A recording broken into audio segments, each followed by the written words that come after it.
Pardon? Awesome. Great. Welcome to our virtual luncheon, our monthly virtual luncheon, also doubling this year as the San Diego Downtown Kiwanis Club annual meeting. So we are going to officially document the quorum. Judith, can you verbally acknowledge that we have quorum? We have quorum. Excellent. So calling So this we're annual meeting to order. We will do, don't worry, we'll come back to all this, folks. If you're going, oh, you're skipping slides. Don't worry, we'll go back. But we are calling this meeting to order. We have a quorum present. The first thing we need to do is approve last year's annual meeting minutes, which was on August 15th, 2023, which all of you members have had a chance to review. Can I get a motion to approve the meeting minutes from August? So moved. Thank you, Doug. Second. Second. Great. All in favor, if you're able to, you can say aye, or you can put your hand up, or you can write in the chat. Aye. Awesome. Any opposed to this motion? Excellent. I'm hearing nothing, seeing no thumbs down. Any abstentions? Okay, again, hearing nothing, seeing nothing. Okay, great. Unanimously approval of the minutes from last year. And if you didn't notice, we did it in August last year. We're doing it in May this year, ahead of schedule, right before the deadline. The next and most important order of business for this annual meeting is the approval of the 2024-2025 board slate. It's what you see on your screen. This is for our club. So we have Justin Frisco coming in as president, myself moving to immediate past president, Gordon Borner graciously stepping in as VP, going from foundation president to club VP. Karina Sousa, our forever secretary, Brian Kraus, our treasurer, who potentially is not here, but we all still love him. And then we have our two officers coming, 2025, Glenn Honing, Lance Grob, 2026, Tom Bauer, Lauren Cook, 2027, Ryan Callen, Wendy Rubin. With that, can I get a motion to approve the slate? I see Joe with a motion. A second. Second. We had a second. I heard Karina. I know there was another voice in there. All those in favor of approving the 2024-2025 slate, please say aye or raise your hand or put it in the chat. Looks like we're pretty unanimous, but I will say it. Any opposition to this slate? If you oppose this, I will murder you because took a lot of work to get this slate done. But you do have a right. It's being recorded. Yeah, it's being recorded. Thank you, lawyer Jeff Goat. Any abstentions? Fantastic. Excellent work, everyone. With that, looking at our agenda, I will call the annual meeting to adjournment unless I'm missing anything. Fantastic. The annual meeting of this club is now adjourned. Whew. Welcome to the luncheon. All right. We did have a Pledge of Allegiance, which we don't do in virtual luncheons. So if you need to mute and say the pledge, I am not questioning anyone's allegiance to our great country today. We do it live, but it's kind of redundant doing it on the virtual setting. So with that, I know we have a lot of guests in the room. So if you are a guest or if you invited a guest and would like to introduce them, now's a great opportunity to do so. Obviously, we have a speaker and speakers that will get introduced formally in a few minutes. But I know we have some Tierra Santa members. So does somebody want to speak for the club?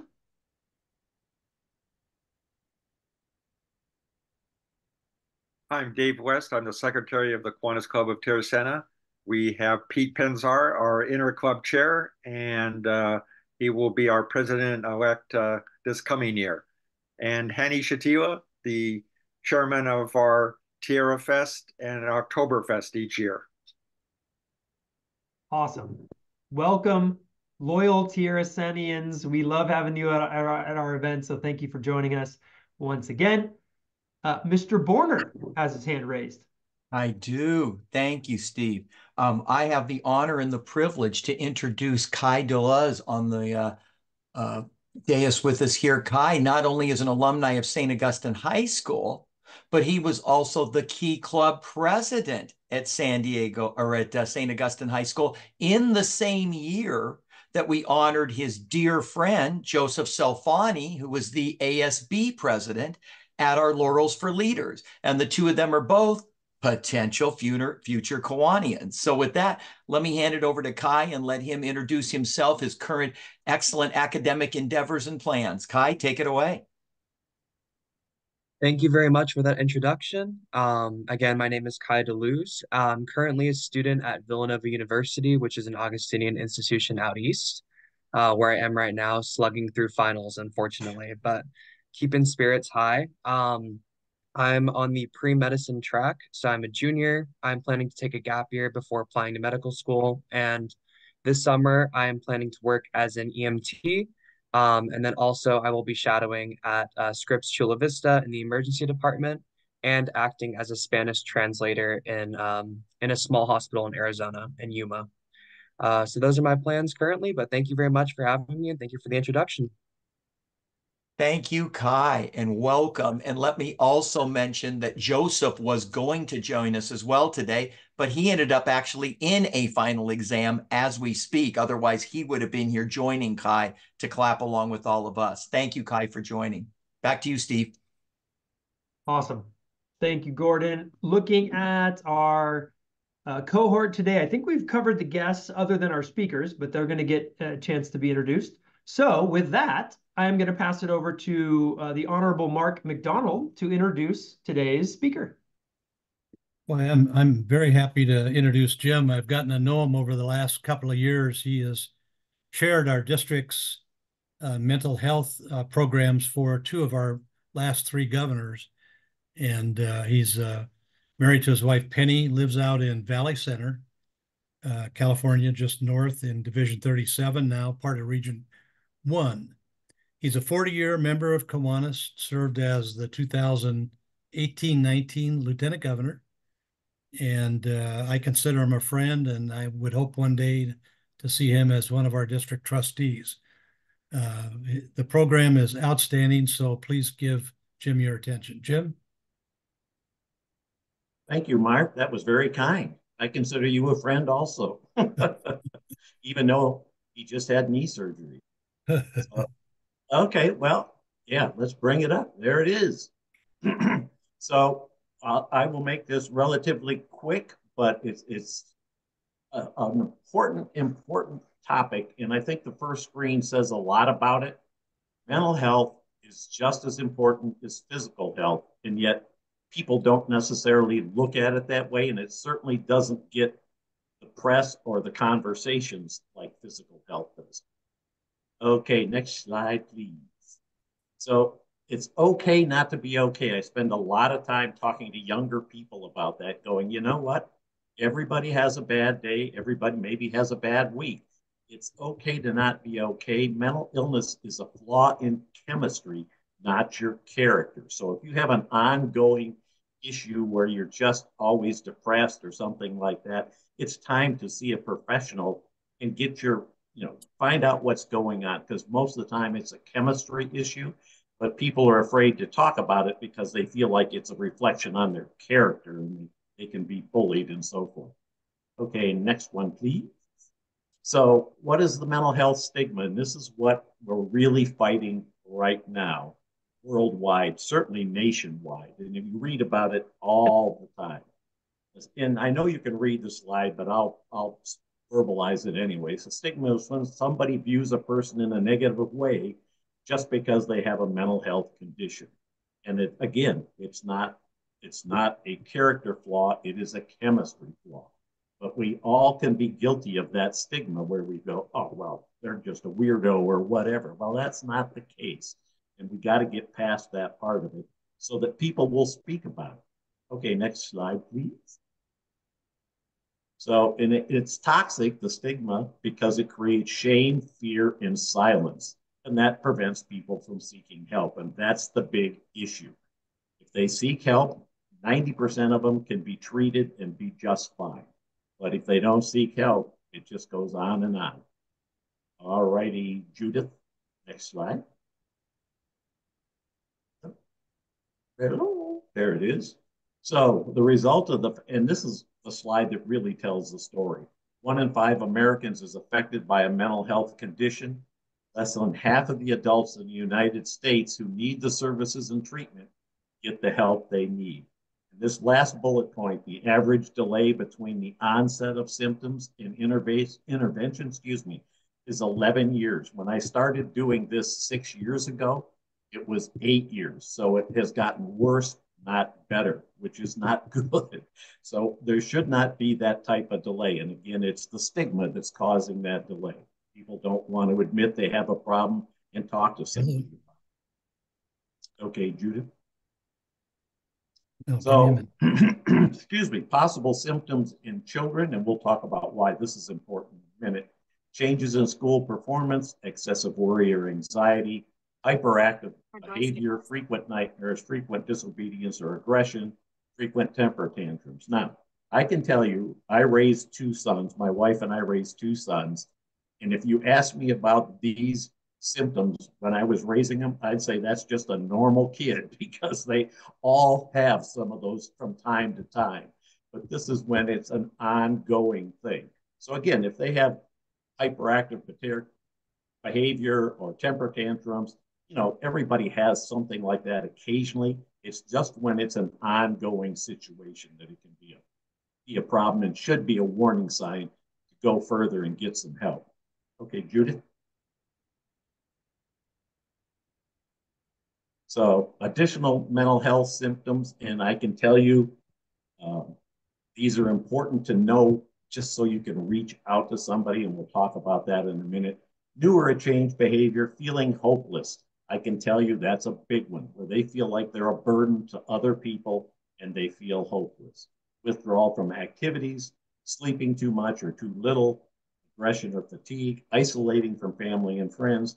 And the big trigger is increased use of alcohol or drugs. So that's all of those are things to look for. And if you notice somebody that's falling into those symptoms, it's a great time to have a one-on-one conversation. All right, Judith.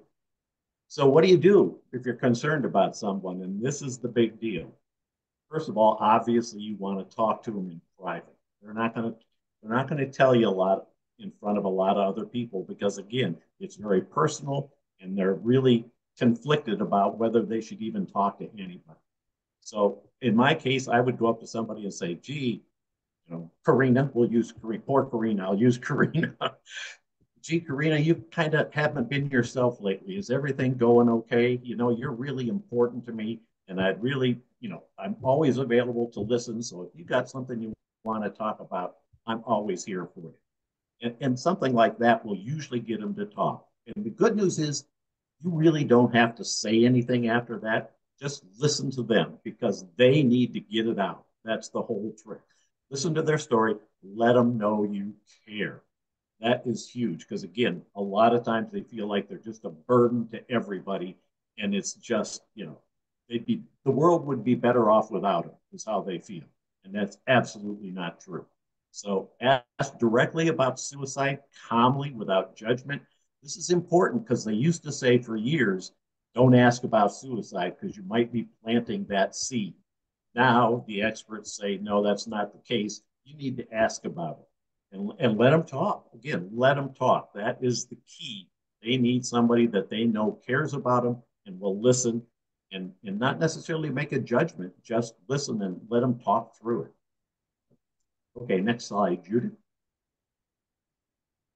And the reason Judith is running the slides, I live in Valley Center, like Mark said, and the internet up here is, the key word is iffy.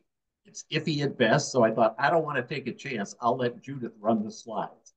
So are you concerned about someone? Again, take their concerns seriously. I can't emphasize the next one enough. Let them know their life matters to you. And that is absolutely critical. Because again, they don't feel like they're important. They feel like they're a burden. And help them seek help. And the next slide, I think, will give you some ideas of where they could go. So if they're in school, get them to their school counselor or health clinic. Go with them and say, hey, I'll sit outside while you go in. I'll hold your hand. I'll do whatever you need, but I want to help you get some help. they can go to their doctor. You could take them to a walk-in clinic, hospital emergency department, obviously urgent care, mental health professional. And this one is a huge one, and we'll talk a lot about this. Call 988. And when I do this seminar in person, I always ask everybody in the audience, does anybody know what the number 988 is? And out of a group of maybe 50 people, I'll get 3 or 4 hands. And they go, oh my gosh, you got to know what the 988 number is. So we'll get into that. And then if you think it's a life-threatening issue for the person, obviously call 911. There's a lot of areas, and San Diego has one, CITs, which are crisis intervention teams, where they will send out non-police officers to intervene, because sometimes just a police officer showing up on the scene can create more tension and more stress for somebody, even though they're not there for that reason. So just so you know, not everybody has one yet. Okay, so dial 980 is the National Suicide and Crisis Line, and this is huge. It used to be a 10-digit number. Now, I don't know about you, but if I'm in a crisis, I'm not going to remember a 10-digit number. I've done this a million times, and I could not tell you what that 10-digit number is.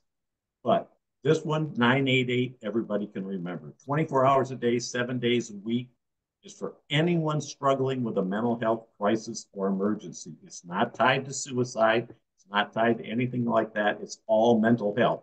It can be related to suicide, and they can help with that too. The call centers are all over the country. The counselors are trained to assist everyone in co-creating a safety plan. Now, next screen, Judith. So I do this a lot, or I've done it a lot, and hopefully will continue to do it a lot for students. The important thing for them is they wanted to remain anonymous, and you can with the 988 if you so desire. They don't need your location. You do not have to disclose your personal information. They are trained, to find whatever resources best fit you. But that was a big thing for the students. We want to remain anonymous. We still feel really awkward about this. So they can if they want. Okay, next screen, Judith. So just to give you some idea of what this all means, in the United States, there is one suicide death every 11 minutes, 24 hours a day, 7 days a week, 365 days a year. That's about 49,000 deaths a year. In the world, it's 1 every 40 seconds. And I've never done the math on that. I don't think I really want to even know. It's a staggering number. So, but just so you know that this is a real issue that doesn't get a lot of press. It's getting a lot more right now. They just had and I wanted to say it was Miss America that resigned, or Miss USA, because she had a mental health issue, and one of them took their own life a couple of years ago. So it's getting some press, which is sad but good. Okay, Judith. So this is the one for Kiwanis that really hits me, because obviously we do a lot of things for children. In the US, suicide is the second leading cause of death for 10 to 34-year-olds. And I can tell you, having done this, especially during COVID, I did zillions of these on Zoom. The youngest one I've heard of from somebody that was on a Zoom call was a 9-year-old.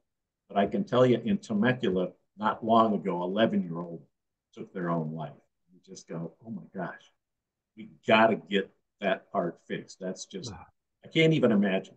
And I've been around it too much. All right, next slide, Judith. So, and again, this is the correlation between mental health and suicide. 90% of those who died by suicide had a diagnosable mental health condition at the time of their death. Had they sought treatment, there's a really, really good chance that they would still be here. And unfortunately, a lot of them, as we said earlier, one, it takes 11 years to get them to do it, and then only 1 in 5 even seeks help. So that's what my goal is to get that stigma erased, where people are comfortable going out and seeking the help they need. Okay, next slide, Judith. So again, depression is the #1 cause. It's treatable. It's a chemical imbalance, and the triggers are alcohol and drugs. So it can be treated.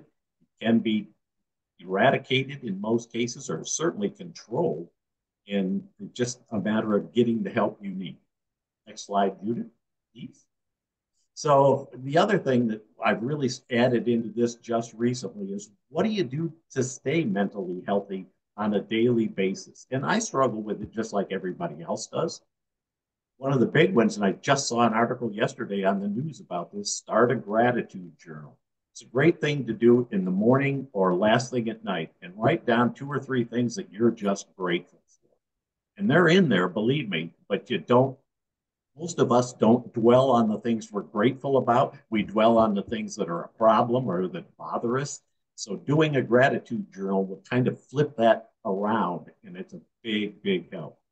Go for a walk, a run, or a bike ride. Well, I'm old enough that the run is out, but I definitely go for a lot of walks. And occasionally I ride my exercise bike, which is right behind me. But getting out in nature and taking a walk, there's nothing better than that for me. And I think for a lot of people, it's just a great way to get everything back into a perspective.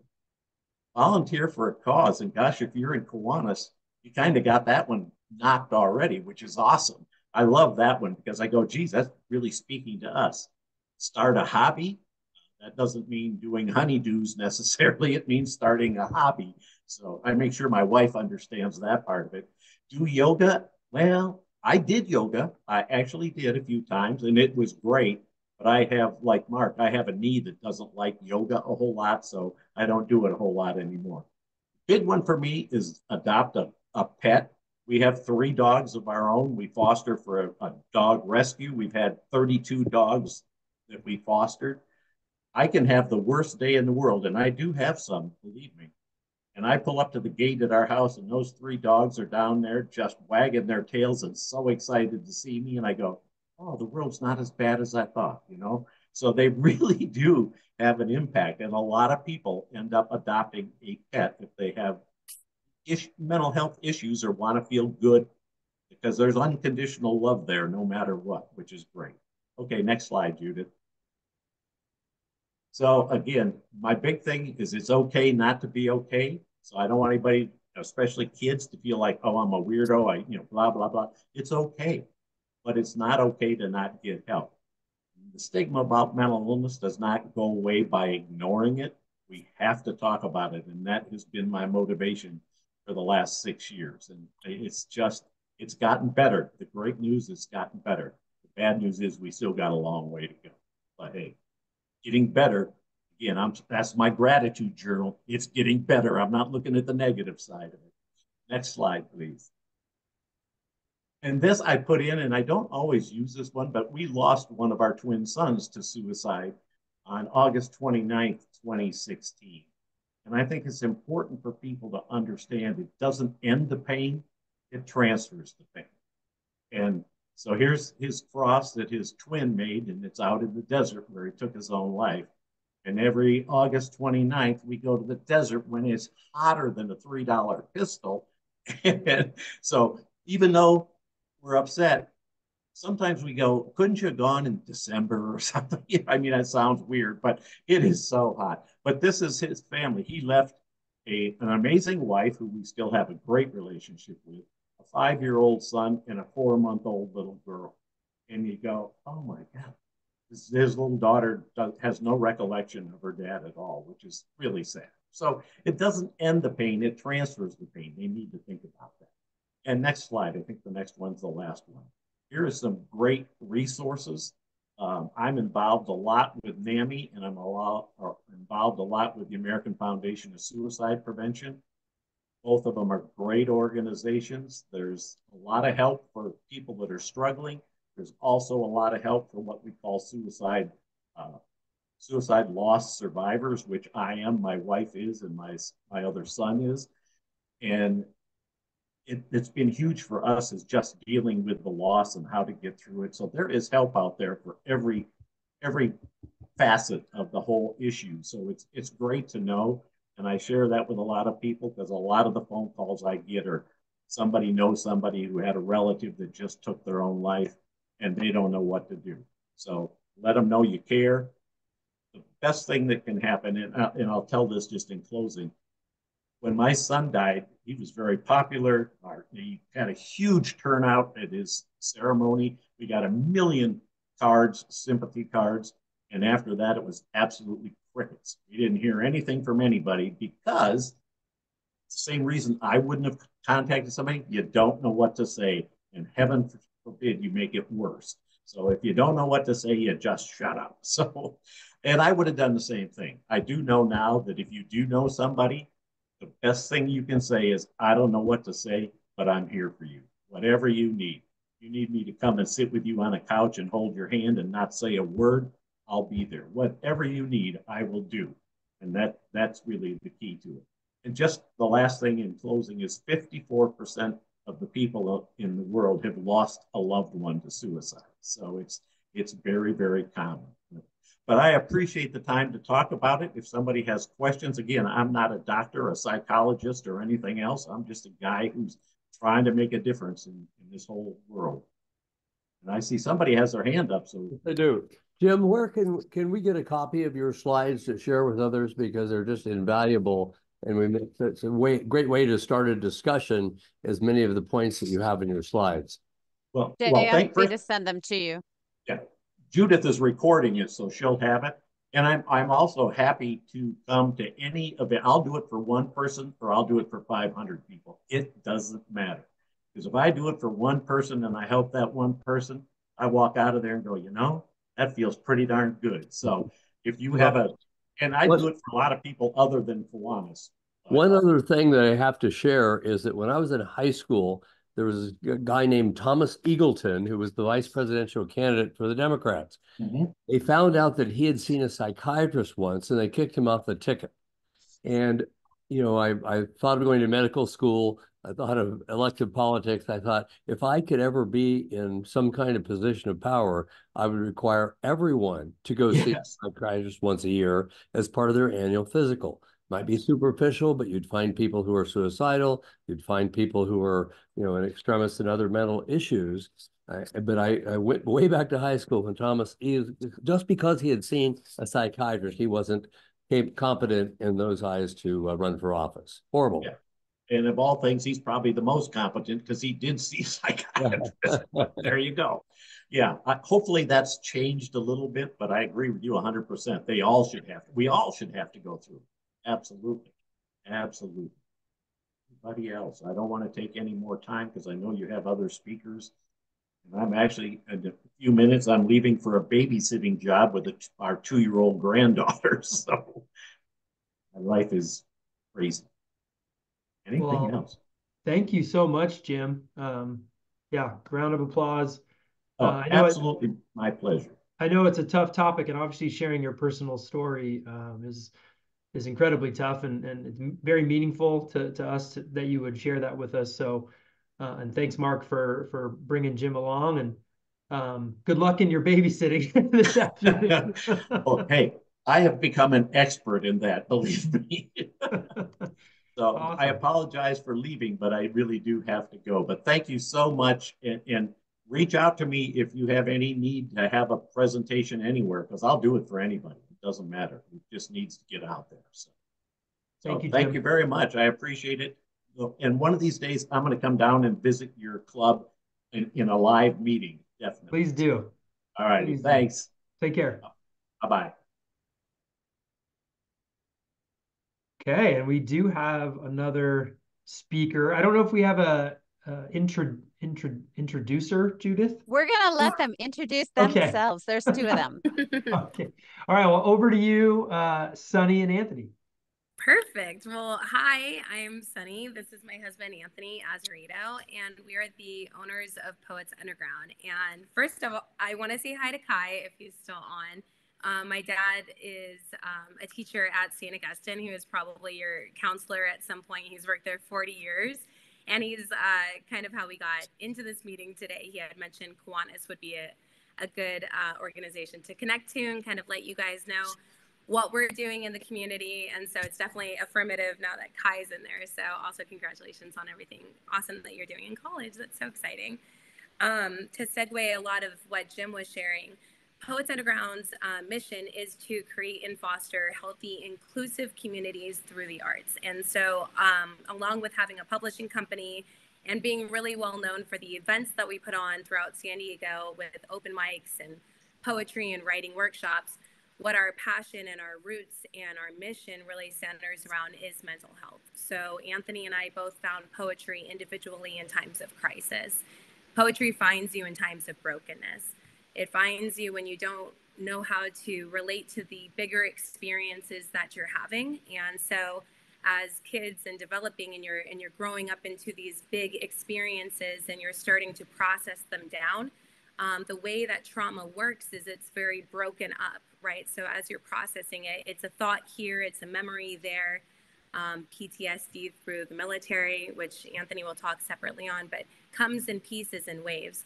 And what poetry allows you to do is be able to articulate your pain in a way that doesn't have the bounds and the red ink of typical writing and assignments that kids are experiencing in school. So when they're turning in their paragraphs and their assignments, they're being, critically reviewed to their punctuation and their delivery, but teachers and facilitators are often missing the message that's being written down, or encouraging the creativity of the process and celebrating just the fact that somebody came to share. And so Anthony and I have developed curriculum. It's called the Poetry Heals program, where we have partnered with schools, jails, mental health facilities, and our newest venture is a 2-year program with Kupanda, which serves refugee children in San Diego and City Heights. We also have a veterans and active military branch that we're launching this week that Anthony will talk separately on. But our passion and our mission is really to encourage the destigmatization. I wish Jim was still on, because I'd love to partner with him too and let him know what we're doing for kids. But to really bridge this opportunity for our youth to be able to talk openly about their emotions, and especially since they've all come through the other side of COVID, it was a collective experience and trauma that they experienced, and be able to relate to each other safely in the same space again. We have 5 kids. We're a blended family. Our oldest is going off to college this year, and our youngest just turned 7. So with that range, we were quickly pivoted to the online platform and first-handedly saw the trauma that came with teaching our kids, how unsafe the world was. And losing that grip of safety has definitely created and exacerbated an already existing mental health crises with our youth. And rerouting them back into community and helping them express themselves and being able to openly process emotions is what poetry does. It allows you a dramatic platform to go to a soapbox, into like the community town center, and to get on a microphone and to speak your truth without being interrupted or without being judged. And to get an applause at the end of speaking is something that is so therapeutic in and of itself, that it at least creates the environment where it would be more likely for a student to seek ongoing mental health services, because they have already broken the ice and come past the other protective emotions like anger or withdrawn avoidance, to get into the exposed exile emotions, and to be raw with that and to be celebrated for sharing that. So we've had some huge breakthroughs in our school projects where we've had kids come up and openly talk about their suicidal ideations or abuse that they've experienced, and been able to create little smaller hubs of ongoing support within their peer groups after our 4 to 8 week program there. So this is something that we want to keep fostering, not just in our school systems, but along with our vets and working in mental health centers, where people might be skeptical or hesitant to use medication. This is a free support. It's a tool that you can use in community, or you can use in solace on those dark nights. You can quite literally grab for your safety line in pen and paper and just start jotting down and just save yourself through those extra minutes of processing and giving yourself opportunity to do so.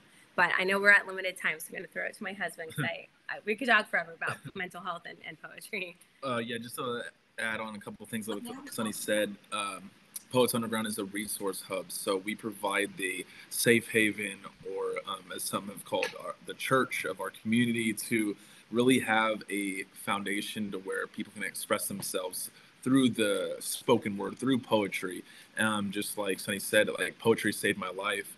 20 years in the social work field for Sunny. For me, I'm a 10-year Army infantry vet, and this project that we're launching with some professors from Miramar College is very near and dear to me, because there's so many effects in the mental health arena in the veteran and active duty world that really people do not really hone in on. It. Just like Jim said, it's passed by and more focused on the physical pain, but mental health is so much more, I think, draining on the body, and we provide so much care and compassion for the community in that arena, and we love community. So many different things that Jim said was so welcoming and true, because the number one thing that we have to be able to do is speak about these things. That's what we also provide. We provide that atmosphere, is that no matter who is speaking, their voice is heard, accepted, and sat with. You know, it's very, very difficult to be in an arena where some people think alike and think differently. That's what our spaces do provide as well, that we are an all inclusive. But yeah, we are so excited to be taking our Poetry Heals program into schools. Two high schools that we're partnering with right now is High Tech High, and we just finished up a Lincoln project over at Lincoln High School, and we're raising funds for these programs that we are looking forward to partnering with, for bigger contracts in the future.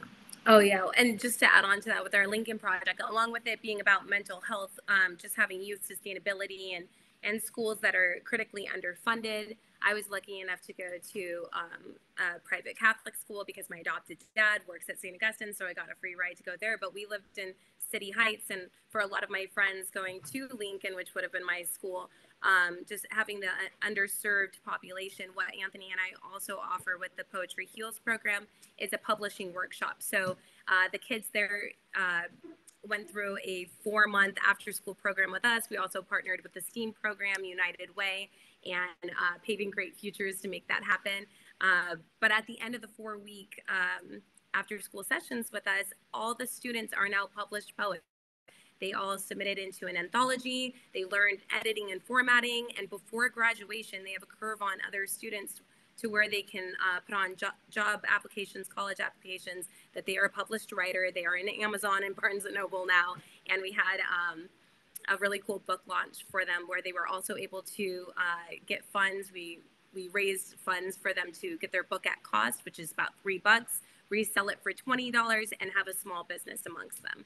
So it's a really exciting new project that doesn't just address the mental health, but also just empowers them that your experiences have actual value to them, that you have something of value to bring to this world, and you're not just going through these traumatic events or pioneering your success and survival for nothing, that you have value to that. And at minimum, we can create an opportunity to have dual income as they go and find their permanent employment, whether it's writing or not. But it's been really exciting for us to go back to the ages we were when we found poetry. I personally was born into homelessness and went through the foster care system, eventually adopted my great parents, and then worked in the social work field for 20 years before landing in this poetry project for the last 4. But these are the ages that we found ourselves just broken and desperate for expression and community. And so it's just so exciting for Anthony and I to time travel back to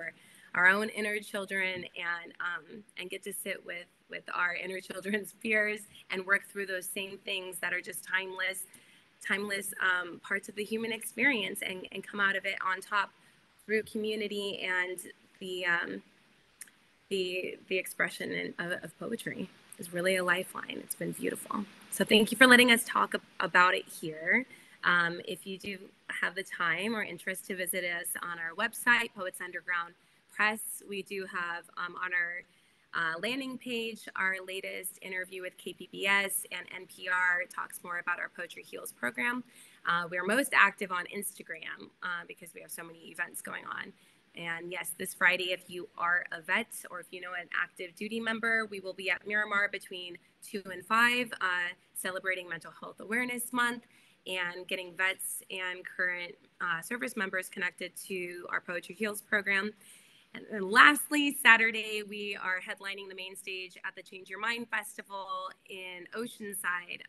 It is a mental health fair centered around the arts and alternative medicine. So we're excited for all of these, and we'd like to stay in community with you as well and be a good resource for you if it ever makes sense. That's great. And Lance, one of our members, is putting some information in the chat. So if you folks want to go to their website, he also had a question where I'm not sure what photo he's referring to, but if you look in the chat, he says, "Where's this photo taken?" I don't know if that's on your website or. Let's see. If you Google us, we have a lot of stuff. Oh, yeah. So that's at the Template. That's one of our residencies in Ocean Beach.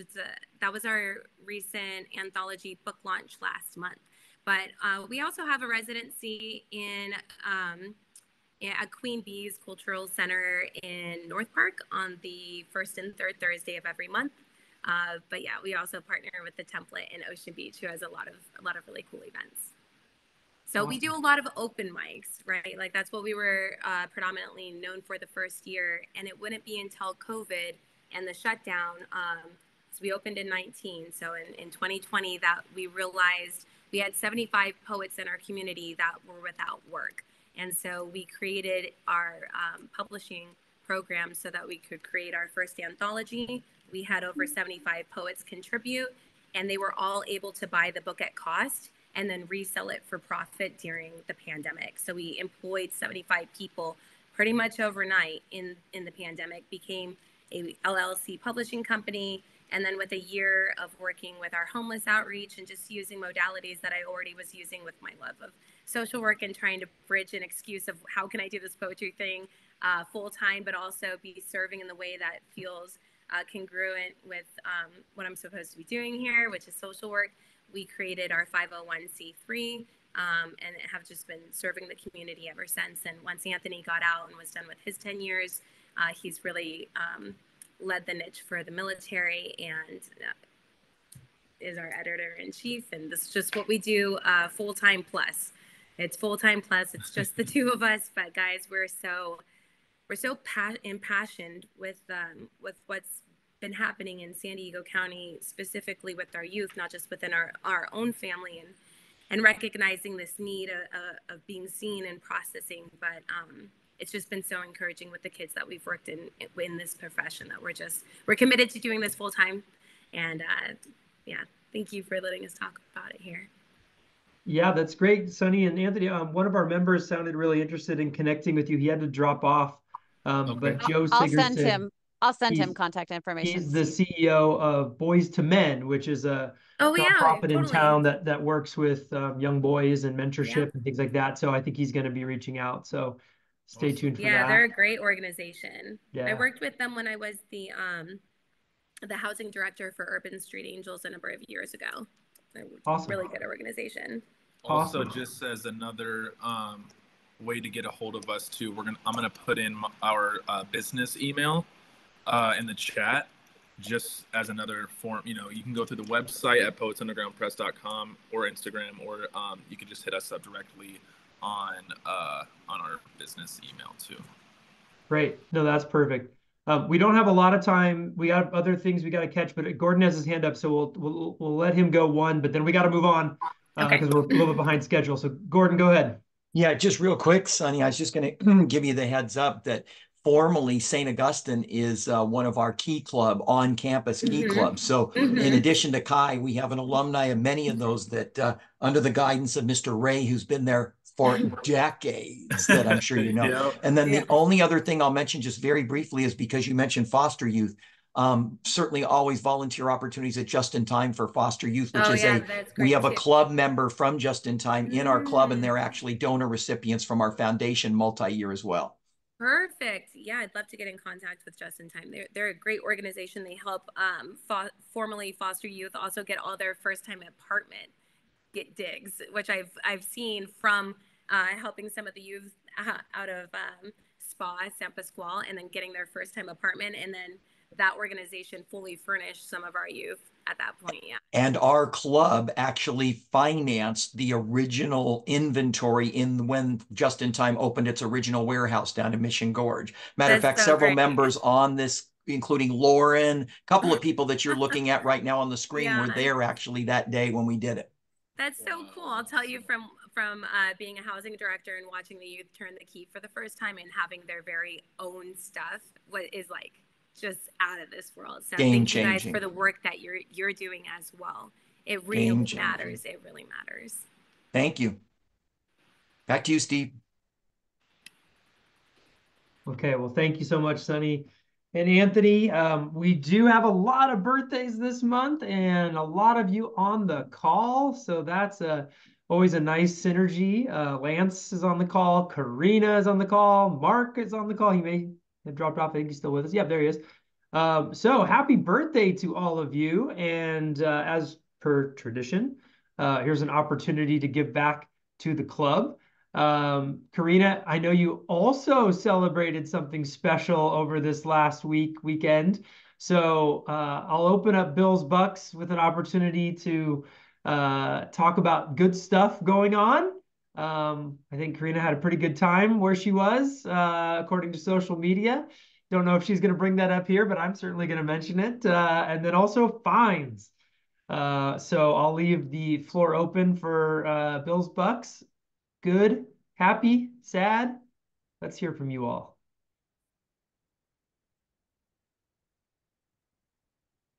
I was letting someone else go first, but everyone's just mesmerized by all this great content we've been getting. Oh, is Jeremy going to say something? Go, Jeremy. Was I? Okay.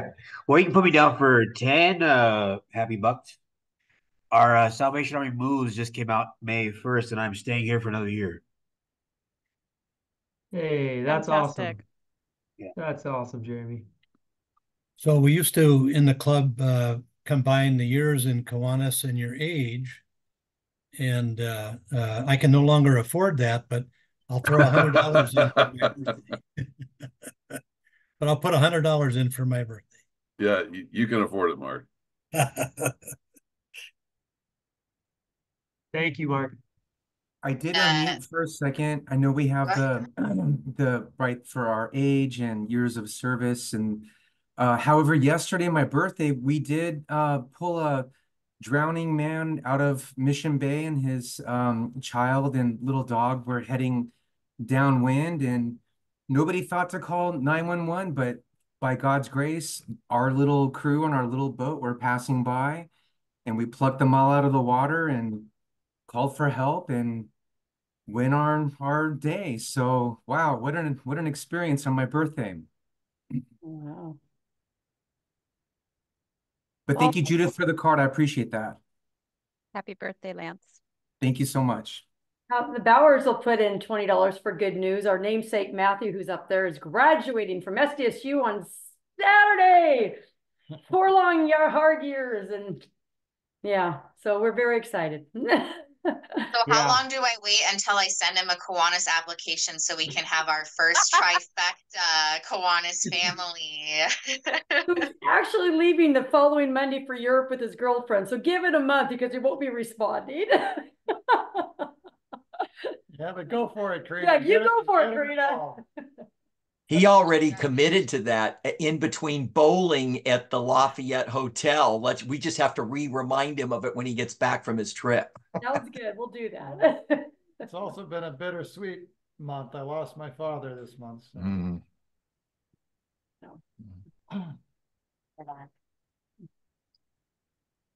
Walk the circle of life. I mean, we're getting it all. I feel like I'm a real life Lion King right now.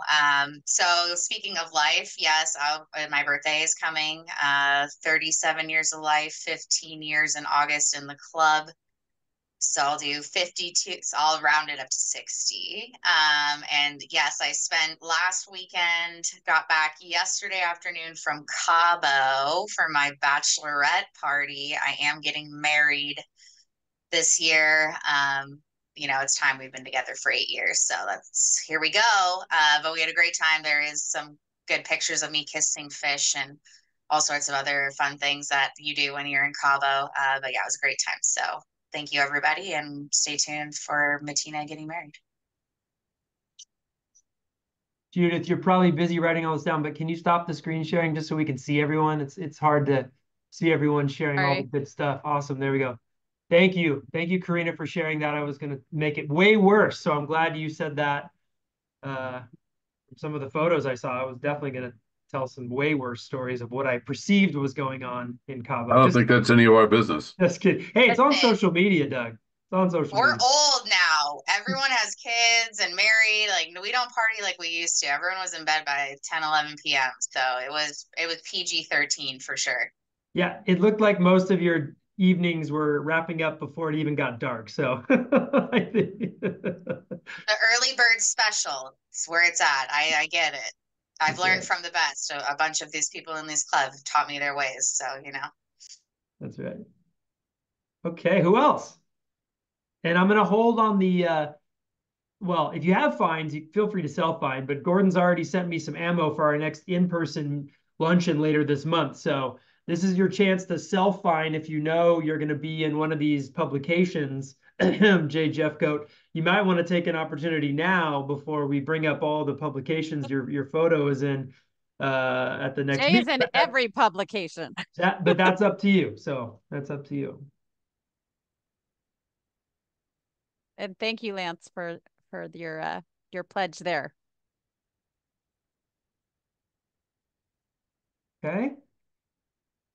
Oh, you want to unmute Elgin? I can't do it myself.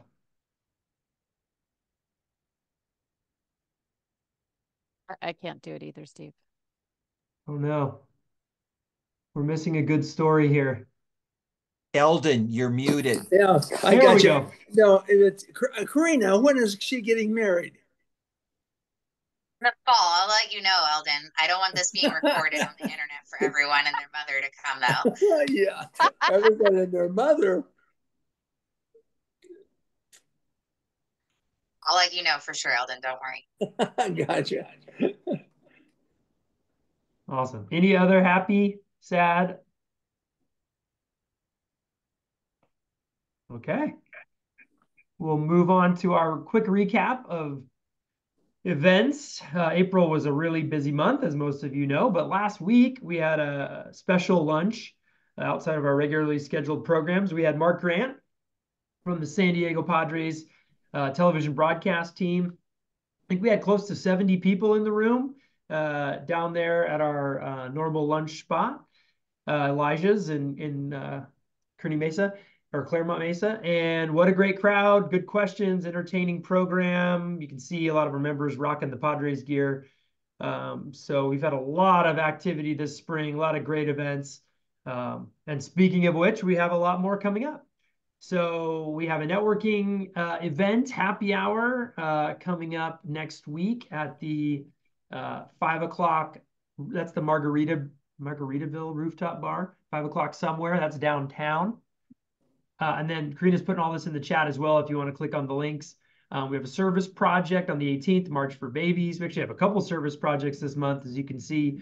On the 22nd, we have Red Shoe Day. Both of those are early morning fundraising events, and service projects. So get your coffee going. Those are sunrise events. And then we're back in person on the 21st at Elijah's for the National Conflict Resolution Center, which is awesome. I hope our member David J will be in attendance because that's where he works. We haven't seen him all year. I don't know if we will, but I'm hopeful of that. Obviously, you can scan this QR code and go to KiwanisClubSanDiego.org/events to find out more. And I think There's one more plug, Steve, for upcoming events, just because this is a unique one. We're going to do Kiwanis Night Out at the San Diego Wave soccer game. And part of the proceeds are going to go to our new Key Club at Coronado, which means we're probably going to have a lot of the Key Clubbers in attendance. So it would be great if we had some members in attendance. So if you've never been to a Wave football game or soccer game, this is a great time to go check one out. Come with us. We did soccer last year, the men's soccer team. It was really fun. And if you have been, come back again. We're more fun than whoever you've been with before. So that's going to be on June 7th, 7 p.m. I think. It's an evening game. So yeah, more details to come. We'll probably do a little get together beforehand, possibly. So we'll get signed up so that we know who's coming, and yeah, we'll raise some money for the Coronado Key Club in the process too. Awesome. I think we actually have them as a virtual speaker that week as well. The Wave Football Club is going to speak earlier that week, so you can get double dose of San Diego Wave. We got 1 minute left. I see Mr. Jeffcoat with his hand. Yeah, I just wanted to be fined $100 because I realized I'm missing the party that's in my neighborhood here in East Village. And the week excuses, Joyce and I will be wine tasting in southern France.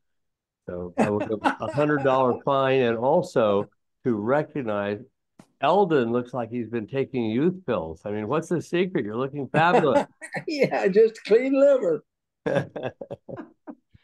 Fantastic. Thank you, Jay. Very honorable. You know, you could take us all with you to the south of France instead of the $100 fine, but I guess we'll take the fine. Well, I would, but I know you all are teetotalers, so. But that won't stop you from bringing back a bottle of wine to auction at the next Kiwanis meeting once you get back. Good idea. Well said, Gordon. Well said. All right, right on time, folks. It's 1 p.m. Thanks for coming. Good to see you all. Hopefully see you soon at an upcoming event. Thank you to our guests. Thank you to the TR Santa Club, as always, for joining us. And we'll see you all later this month. And hi, thank you for joining. Still in the same house. Thank you.